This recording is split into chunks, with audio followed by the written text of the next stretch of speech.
Mina Proto-moto Des, and welcome back to another deck profile. Today we have Loqstone's deck profile, and this is the deck profile he played inside our Simply Casual tournament. So, please introduce yourself. Hi, I've been formerly known as Local Holiday Gatorade, but due to future aspirations, I've decided to change my name to avoid copyright. Alright.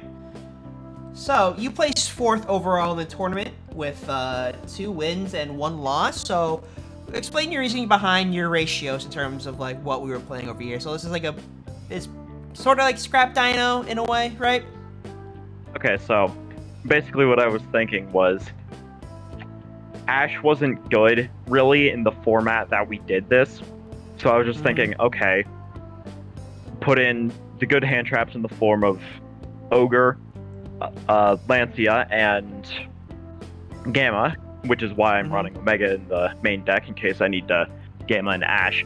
And then instead of playing Ash for the 12 hand traps, I just ran Besis Starfrost because Barone is good and popping a baby with Besis is also good. Alright, so I guess we'll just start going down the list. So, basically, you're playing 2 copies of Ultimate Conductor Tyranno. This is your main boss monster. Do you want to explain what it does? So it can Book of Moon, well, not Book of Moon, it can Book of Eclipse the entire opponent's field by just destroying any one monster on your hand or field, which synergizes perfectly with Babysaurus and Petite Serendon to float into further interruption, especially if you destroy Petite. Got a bunch of attack. It can attack as many monsters as your opponent controls, and overall just an insane OTK enabler if you can't gain access to access code. You run 2 because you don't really want to draw it, but if you do and you're going second, it's insane. Alright. You play 1 copy of Prankatops, but that's pretty much just for the disruption, right? And the special summon?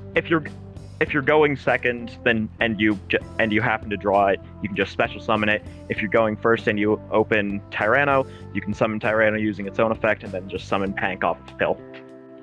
Nice. Alright. So you already explained why you play Visa Starfrost just for the Baron play, so let's just keep moving on. You have the Lancia, so how often did the Lancia like kind of come up, and like did you see success in it, or? So I played against Sharks. I think I might have played against. I forgot who I played against. It was Sharks, Gladiator Beast, and maybe DDD. I forgot though. But against Gladiator Beast, I just shotgun Lancia before they even get to activate. Before they get to activate Rescue Rabbit's effect, and then they're just stuck with the Rescue Rabbit sitting on the field, and then I just kill them. Nice. All right. Yeah. So you played against round 2. You played against Ace, who's playing DDDs, and then in round 3, you were playing against Shadow, who was playing Gladiator Beast. Yes. And in the first round, you played against. I played against Nezzy, Sharks, and I got floodgated with Gozen match. Yep. They just summoned Krag and Gozen, and I lost. Yeah. Alright, so after Lancia, you played 1 copy of Giant Rex. So what does Giant Rex do in terms of your deck? Well, it's a complete brick that you never play it at anything over 1, but you really need to get it eventually. So it's level 4 body that you can use to make any of your rank 4 Xyz. Eventually, in the build, you'll banish it off of Pill to summon Tyranno, and when it's banished, it just comes right back, and then you use that and Raptor to make Boral Savage and equip the Scrap Wyvern for the negates. Alright. Next up, we play 1 copy of Misk, so I guess the meme is there. Have you read Misk? As many. I don't know. What does this do? Now, Miscellaneousaurus, it makes every single one of your dinosaur monsters for the entirety of the main phase, not just the ones you control when you activate it, a towers against activated effect. So it's Cyberdark and Dragon for an entire type of monster. And because it's not a once a one effect per turn and only once that turn, you can then immediately banish it to summon Animador and Archosaur from the deck to destroy a baby in your hand, and that's full combo. Alright. You only play one because you can only play one. Play one. Alright. Konami, please Solo put it back to Reading 3. Overwrapper. The best normal summon in the deck. It gets Baby, it gets Misk. It can even search you Tyranno if you just need to get a quick kill. Mm-hmm. And Alright. along with its second effect. The best one. Yeah, and along with its second effect, you can destroy a baby on field to bring back a baby, in which that will allow you to bring out a raptor, to destroy a baby, and just go crazy. Alright. So this enables you to do your combos, basically. Yeah. Alright. You play one copy of Scrap Chimera, so this is like kind of the start of the Scrap engine, I guess? Yeah, so technically it's not a brick, but it's better to have it in the deck because when you summon Scrap Wyvern with Raptor and Archosaur, you can summon back Raptor and then immediately pop Raptor, therefore allowing you to chain block whichever one you need more at the time. Typically, you'll want to chain block the Raptor with Wyvern, because Raptor will get you Chimera to bring back Raptor, which just allows for more bodies on field than just summoning another Raptor and only having Wyvern Raptor. Okay. Alright, so you play one Chimera and 3 Raptor, and then in the extra deck you play one copy of the Scrap Wyvern. Alright. Yeah. So you were kind of already went over Scrapped Raptor, so we'll just kind of move on into your kind of last couple of dinosaur monsters. So we already went over our hand trap, so you play 3 copies of Babysaurus, 1 copy of Petite Serendon, and then 2 copies of Anima Armored Archosaur. So let's start off with Babysaurus. What does this provide the combo? So, Baby can summon every single one of your combo pieces, including itself, from the deck, which, since it's level 4 or lower dinosaur monsters, which can get you an OV to search another baby, and typically you don't use your normal summon on anything but OV and baby, so you would, in that situation, normal summon the baby, pop it, bring it back, and continue doing your thing. Alright. And then Petite Serendon. With Petite, since it can only summon level 4 or higher dinosaur monsters, it's less useful since it can't summon baby or itself. Mm-hmm. So you only run it at 1, because if you have Misk and Petite in hand, you use Misk's effect to bring out Archosaur to pop Petite, which will give you OV, which allows you to get access to baby. Okay. And then the 2 copies of Archosaur. So Archosaur, it can be used as a normal summon, but that will rarely happen. But you always want to have 2 just in case you draw one of them and need to and have full combo otherwise. I know that's the same idea of running 2 dogs in Unchained, but it's a bit different here since you can still normal summon it to do a modified version of the combo. Okay. And then you play, that's the end of the monsters, so now onto your spells. So you play 2 copies of Double Evolution Pill. So what does this do for overall in the deck? So, to even destroy a baby in hand with Petite, you have to be able to search Pill. So if you draw one of them, if you are only running one and draw one, then you're just stuck. It allows you to immediately summon a level 7 or higher dinosaur from your deck, ignoring summoning conditions, which can get you Pancratops or Tyranno, which is what you want to do almost all the time. And you can also resolve Archosaur on your 3rd turn, if you're going first, to get another Tyranno on field and OTK your opponent. Okay. And then basically you would be banishing like a hand trap or something from your typically, hand to... You would be typically you would have Chimera in the grave by the time you're activating Double Evolution Pill, and since it's a beast, you just banish it and Rex to summon out Tyranno, and then Rex will come back. Okay. But like, for example, if you're going to use your Ghost Ogre Snow Rabbit, would you use that, or...? No, so if you're going first and your opponent, like, let's talk in the idea of Master Duel. If you're going first and your opponent activates Maxi and you Ash it, you would still want to banish Chimera, since Bujinki Amaterasu, which we'll get to in a second, will be able to recover it as a resource. Okay. You play 1 copy of Foolish Burial, so what do you usually set off the Foolish Burial? Misk. Misk? Okay. And then Fossil Dig just for searching, adding the level 6 or lower dinosaur from your deck to hand. You play 1 copy of Terraforming for the field 6 spell, copies. and then... Yep. Yeah, so Fossil Dig allows for 6 copies of Baby, Ovi, and then 4 copies of Misk or Petite, depending on the line. Okay. Terraforming for the field spell, and then Call by the Grave for hand traps, and then finally Lost World, which is the field spell. So, explain how does this fit into the combo? Okay, so Lost World is not a necessary part of the combo, but it makes it insanely more potent, since it puts a token onto the opponent's field, which completely shuts out which completely shuts out Imperm, so they can't hit you for the rest of the turn. And even if they were able to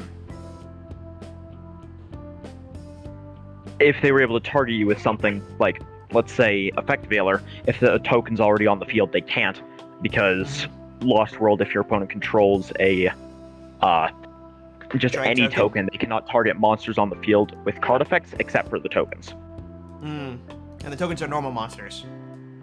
Yes, the tokens are normal monsters, so you can use that and a modified line, so Scrap Raptor plus Lost World is full combo, because you normal summon Raptor and use its effect to pop itself to get an extra normal summon of a Scrap monster, and then you search Chimera. Summon Chimera to bring back Raptor, and you make Wyvern. You should have already resolved Lost World at this point to get the token onto the opponent's field, so you use Wyvern effect to summon back Raptor and pop the Raptor, and then use Wyvern's second effect to summon the Raptor and destroy the token on the field, which will allow you to use Lost World to protect it by destroying a Baby or a Petite from deck, which makes an immediate rank 4, or that allows you to go into V to get Misk, and full combo from there. Alright. So that's it for your main deck, so now moving on to your extra. So first off, you play Baron for the obvious negate and the pop. You also play the Boral Lord Savage, and then the Psyframe Lord Omega for the Gamma Driver play, right? Yes, that's correct. Alright, so then you have Zeus for generic removal, but the first one on the list right here is Bujinki Amaterasu. So, how does this fit in? Because I know you during one of your games this came up a bit. Well, this Bujinki Amaterasu is a main combo piece, so you would typically make it with Raptor. Well, with Chimera, the Raptor you summon back, and then typically an OV that you've just left on field. And with that, you detach Chimera to special summon back the Mythic. And you use that and the other Raptor that you will have on field to make Dalka, Lagia, any of the rank 4s that only have 2 materials. And Amaterasu will stay on field into your opponent's turn, so during their draw phase, you activate its effect to add the banished Chimera back after you banished it with Pill. Okay. So it adds more recursion to your plays. Yeah.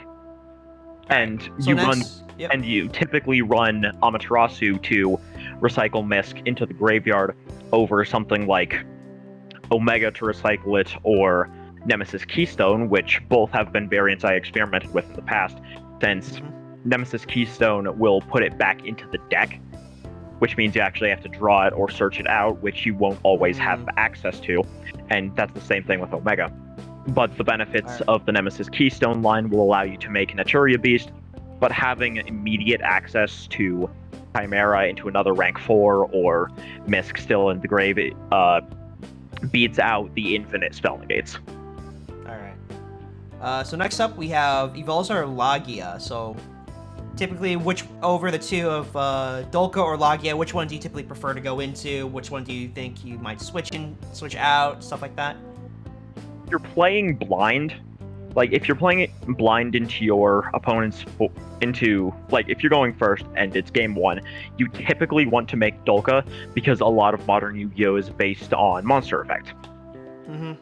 And it's a non-once per chain negate and destroy that isn't even once per turn. So anything that your opponent may want to do, say, I don't know, trying to think of anything. Yeah, I can't really think of anything right now, but it beats out Appaloosa on its own if you're able to summon it without using monster effect somehow. But it's just kind of a better Appaloosa, and it sticks around since it's a 2300 beater. Mm-hmm. And then Lagia, you would typically play if you know your opponent is going to be playing a more spell-heavy deck, or if they're playing Pen, because if they Pen summon 4, you just negate the entire summon. Nice, okay. Alright, so after that you play Tornado Dragon and Abyss Dweller. For obvious reasons, you play Tornado Dragon to get back row removal, and then Abyss Dweller to kind of shut down graveyard effects, right? And that is correct. And Tornado Dragon is my out to mine. If they activate it, you still have a chance to respond before the blanket ridiculous floodgate happens, so you can pop it and just kind of deal with it at that point. No, I see, yeah. But Missing Mine was banned for this tournament, so not needed. Oh my god. Just good back row removal. Alright, so moving on to our Link monsters, you play with a 1-Axis Code Talker for removal, Nightmare Unicorn to spin stuff back, but we have Scrap Wyvern, so how does it, like, you kind of already explained it already inside the combo, but can you go into a little more detail about it? So, it enables the main combo in allowing you to have, allowing you to even get Amaterasu onto the field to start recycling your one-of combo pieces, and it also allows for the level 8 in the form of, typically you make Boral Savage, sometimes you might want to make Omega if you for some reason don't want the negate. Okay. And then you have Penta Stag, Secure Gardener, and Link Karibo. So what's the reasoning behind like the Penta Stag and like Secure Gardener kind of? So Penta Stag, over here. If you can summon Tyranno in the zone under it, so that when it's linked, it'll do piercing damage. So you can 3,500 through the token that you might be summoning off of Lost World, along with any monsters that your opponents have in defense position after you blanket Book of Eclipse them with Tyranno's effect. Alright. On to Secure Gardener now. Secure Gardener is purely there for a hand that is just really not great. So, say you open a hand of Archosaur, like Giant Rex, and maybe like 3 hand traps that are kind of clogging up your hand. You normal summon Archosaur and activate its effect, popping Rex to get the pill. Then you link that off into Link Karibo, and then immediately link off Link Karibo into Secure Gardener. Okay. And since you have a dinosaur in the form of Archosaur and a non-dino not Archosaur. You have a dinosaur in the form of Giant Rex and non-dino in the form of Link Karibo. You banish Rex and Link Karibo for Tyranno, and then get Rex back for something that you may do next turn. Alright. So it kind of like fits into this like really kind of sort of niche, I want to say, kind of package in terms of like trying to go for the OTK. Yeah. Alright. So onto your side deck over here, you played the 2 Kaijus to draw for the deck lockout, and then you play Dark Ruler, Forbidden Chalice, Red Reboot, and Solemn Judgment. That's pretty kind of standard for your like little, I guess, side deck in terms of like just kind of negating things and building your own board. So let's just move on to the bigger question of like, if you had to change anything in this deck for next time, would you change anything? Well, so when it comes to like hand trap ratios, in the situation that I was playing against, Ash wasn't fantastic during the normal TCG format, so I just decided to omit it. I would definitely not be playing Lancia this time around. since Okay. not a lot of decks that are in the rogue level are banishing for their main like shtick. Except for maybe Goatee. I might have to rethink that. We'll cross that bridge when we come to it. But I'd probably change up the hand traps that I'm running, and I would also want to run main deck back row removal, not main deck, side deck back row removal, so I don't get Gozen floodgated again. All right. Well, thank you for playing the tournament. I hope you will be playing this deck or maybe if you decide to choose something else, I'm excited to see what you come up with. So thank you guys for watching. If you want to join in on the Simply Casual tournament next time, please join our Discord server. The link is in the description below, all right? My name's Proto-moto, and I'll see you guys next time, all right? So sayonara.